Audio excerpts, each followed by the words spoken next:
No vídeo de hoje nós vamos falar de terror real, fato histórico. E vocês podem ficar tranquilos que, embora o assunto seja delicado, esse vídeo não tem nada pesado, nem imagens, nem linguagem. A verdade é a seguinte, seria bom até que você chamasse os jovens para assistir. Chama aí seu filho, sua filha, chama toda a família, porque é muito importante. É que atualmente cada vez mais tem surgido um número maior de negadores do Holocausto, e eles usam todos os tipos de artifícios para tentar negar um fato que comprovadamente ocorreu. Nesse vídeo você vai conhecer o depoimento de um homem, de um nazista que na época confirmou tudo o que acontecia.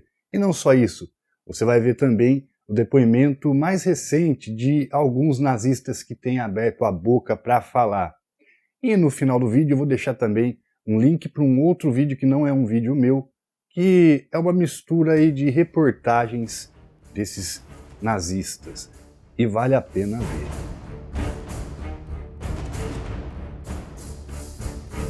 Em agosto de 1942, o exército nazista havia realocado um de seus homens de suas funções, e o seu nome era Kurt Gersten. O motivo pelo qual ele foi realocado foi por causa de seu conhecimento técnico em química. Ele era praticamente um médico, não chegou a se formar, mas tinha conhecimento. Na verdade, sua formação acadêmica foi na área de mineração. Daí então, por fazer parte da Waffen-SS, por ter currículo desejável, ter se mostrado apto, foi enviado para a Polônia para ajudar no andamento de um plano confidencial. E chegando lá, o seu superior lhe convidou para fazer um passeio. Passeio esse que ele descreve como brutalmente inesquecível.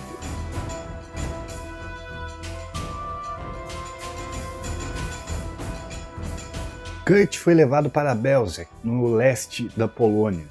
E chegando lá ele se deparou com uma enorme construção, uma edificação gigantesca. Se tratava de um complexo militar bem elaborado que era vigiado minuciosamente por vários soldados. Kurt e seu superior entraram pela porta da frente e, chegando lá, eles foram diretamente para um dos anexos desse complexo. Ele chegou, olhou e se deparou com uma parede. Era como uma sala vazia, havia ali apenas uma mesa e algumas cadeiras. Então seu superior apontou para a parede e disse: "Veja isso." Ele se aproximou e na parede tinha lá um mecanismo semelhante àqueles olho mágico, aquele que a gente usa na porta para ver quem estava do outro lado.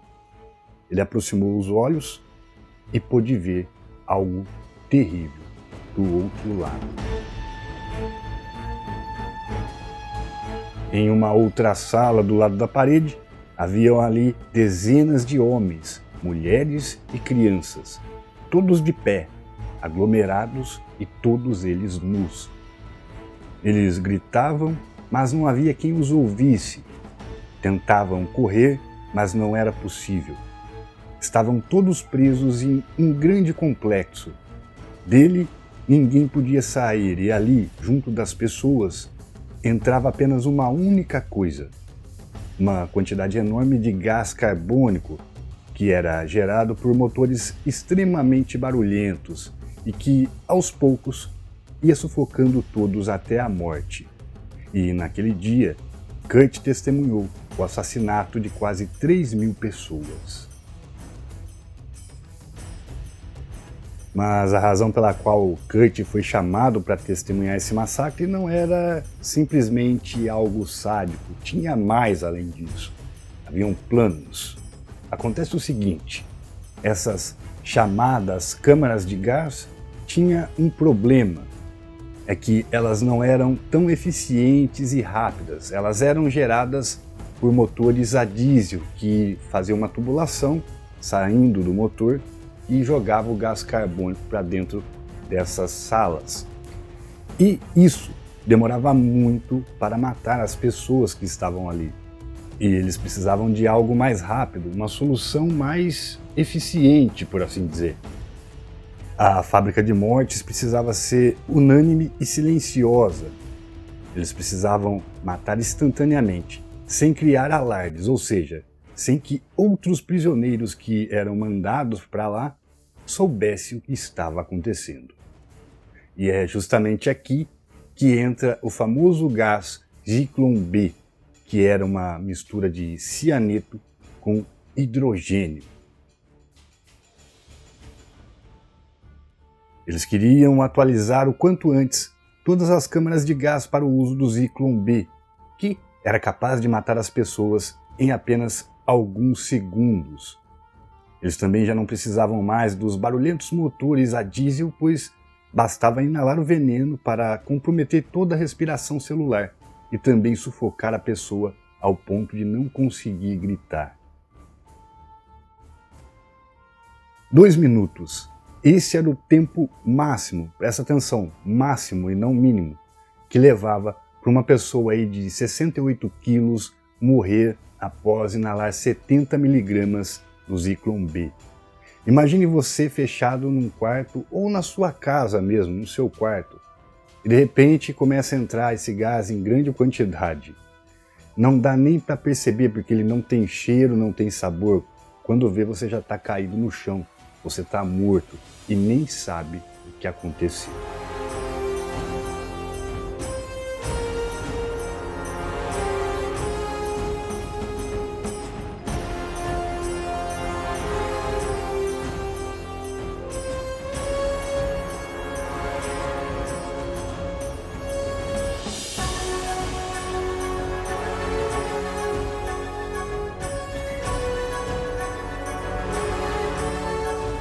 Ok, mas onde entra Kurt nisso tudo? Pois bem, por ser alguém de currículo desejável, eles precisavam que Kurt comprasse esse Zyklon B, esse veneno, de um fornecedor, um fabricante alemão, e não só isso, ele deveria inspecionar várias cargas para que elas chegassem sem nenhum problema a todos os campos de concentração. Ou seja, ele teria que fazer a compra e também acompanhar o envio, pois era ele quem despachava tudo isso e de maneira silenciosa, em sigilo. No dia seguinte, após testemunhar a morte de pessoas inocentes, Kurt seguiu para outro campo de concentração, o de Treblinka. Lá ele não testemunhou nenhum assassinato, porém encontrou um local onde haviam centenas de roupas, sapatos, eram roupas de adultos e crianças. Ele deduziu então que pouco antes de sua chegada, mais pessoas foram enviadas para as câmaras de gás. E, sem questionar, ele recebeu todas as instruções de seu superior e de 1942 até 1945, ele se encarregou de fornecer Zyklon B para os campos de concentração.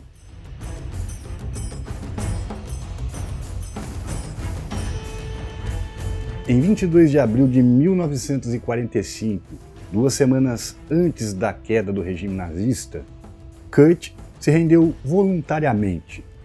Ele foi encaminhado para um hotel por um breve período e, posteriormente, para uma prisão militar. No tempo em que esteve detido, Kurt não apenas relatou tudo o que viu aos aliados, como também datilografou tudo detalhadamente em uma carta assinada por ele. Além dos fatos que vimos até o momento, Kurt relatou o seguinte: a decisão do comando em matar pessoas inocentes era desumano e, segundo ele, em 1942, enquanto viajava de trem pela Berlim, chegou a denunciar tudo o que estava ocorrendo de cruel para um diplomata sueco chamado von Rotter. Ele teria pedido para que esse diplomata levasse ao mundo a sua mensagem, contasse a todos os aliados o que de fato acontecia ali.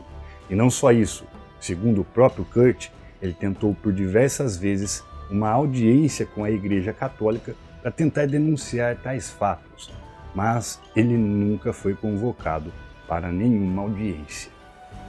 Em 25 de julho de 1945, Kurt foi encontrado morto em sua cela.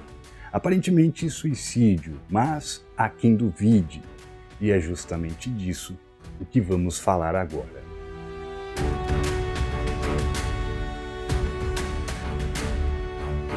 Como eu disse no início do vídeo, infelizmente a praga negadores do Holocausto tem se espalhado. Eles usam vários meios para pregar que o Holocausto não aconteceu. Inclusive usam até cálculos que, a princípio, você vai olhar, parece até inteligente, mas acredite, tudo o que eles alegam já foi refutado.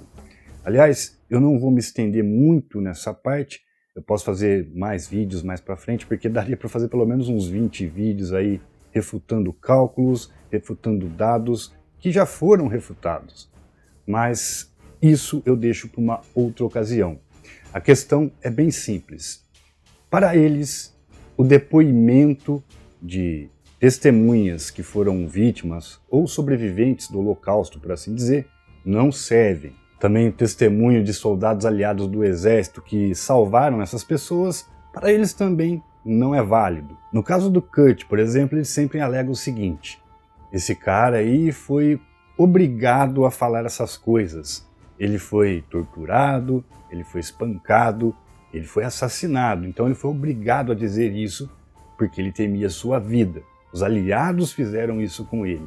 Bem, acontece que Kurt não é o único que disse o que acontecia lá. Existem outros soldados nazistas, inclusive alguns de patente até maiores do que a de Kurt, que realmente confessaram o crime. Na maioria das vezes, o muito que eles dizem é: eu estava sob ordem, estava de serviço. É assim que eles tentam justificar, como por exemplo, no caso de Klaus Barbie, um nazista muito famoso, que tenta justificar que estava de trabalho, que eram ordens. Ele admite tudo o que aconteceu, mas não admite a culpa, porque as ordens iam diretamente de Hitler. Eu poderia estender o vídeo e colocar vários materiais aqui mostrando como aconteciam as coisas nos campos de concentração. Mas eu fiz o seguinte: eu separei alguns depoimentos dos muitos de nazistas que abriram a boca depois de velhos. São casos mais recentes. E a gente vai assistir isso, dar uma olhadinha nisso, você vai poder ver. Depois, se quiser, pode até pesquisar pelos documentos, pode pesquisar por vários locais aí, basta usar o Google e você vai encontrar tanto documentos jurídicos, né, de processos, onde estão as falas desses nazistas que há pouco tempo abriram a boca, quanto em outros documentos antigos que eles já tinham sido mencionados. E para explicar uma questão, né, que é a dos negadores do Holocausto, dizer que o testemunho dos sobreviventes não são provas, né? Aquilo tudo que eu disse agora há pouco não são provas. Eu deixo aqui uma pergunta. Se não são provas, então o que é? A sua especulação, a especulação de alguém que nem lá esteve, os cálculos forjados que vocês inventam porque já foram desbancados, isso é prova? Os livros que vocês escrevem é prova? Olha a quantidade de indícios, pessoas de ambos os lados que atestam que de fato o Holocausto ocorreu.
Espero que esse vídeo tenha sido útil e espero também que vocês possam assistir um outro vídeo que é para complementar esse vídeo, de algumas entrevistas aí, alguns pedaços de entrevistas que foram separados sobre esses 3 que eu acabo de citar aqui no vídeo. O link desse vídeo para que vocês tenham esse complemento, para vocês possam ver como que é as coisas, está na descrição. Eu vou nessa, um forte abraço, até o próximo vídeo.